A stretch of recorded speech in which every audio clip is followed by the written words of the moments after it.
You'll often hear me talk about the R key, and the reason I harp about the R key is a lot of people are a little bit freaked out by what can appear to be really complex stuff with EFI. The reality is it's really quite simple, and with the data you've got a lot of hidden little features that take all the complexity out of it and add a lot of neat features that allow you to check anything of any importance before you even load the thing up to head to the races. So we always encourage people to hook up and use what we call the R key. So when you hit the R key, it brings up a thing that Link calls the runtimes values. And that's all the parameters of any importance in the ECU.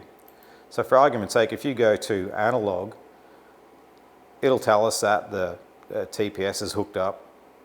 It'll tell us that the lambda is hooked up. If that's hooked up, it'll tell us what the fuel pressure is doing. If you turn your ignition on and you pump, you'll get a fuel pressure reading there. It's telling us that all the wiring's okay because that's all highlighted in green.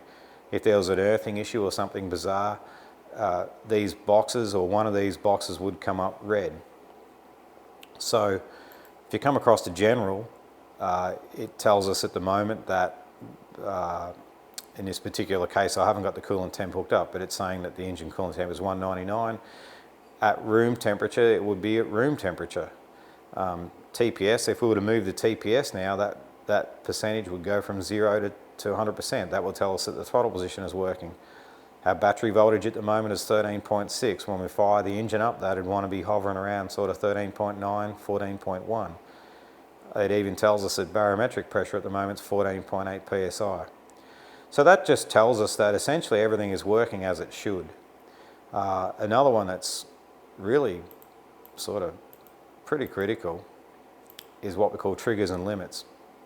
So if you've had the engine out or you've been messing around with it or anything of any significance, trigger 1 and trigger 2. Trigger 1 is your crank position signal and trigger 2 is your cam position signal. If you hit the starter and turn the engine over and one of these boxes goes red and one goes green, that's simply telling you that there's a fault there. That's really unlikely. 99 times out of 100, you just haven't plugged it in, or there could be a problem with a plug. So instead of taking it to the track and then trying to work out why it doesn't run, check all this stuff before you go. Like, you don't have to start the engine, you can just turn it over with the fuel pump turned off. Everything will come up here. So further down the track, when things get more complex, there's a whole host of other things in there that we can guide you in the right direction to look at, but that's what the R key is all about. It's about making sure that everything is working and in order before you even bother going to the track. If it's all good, the fact that the things on EFI is irrelevant. You just go and race it like you would normally with mechanical or carbs. It's really quite simple.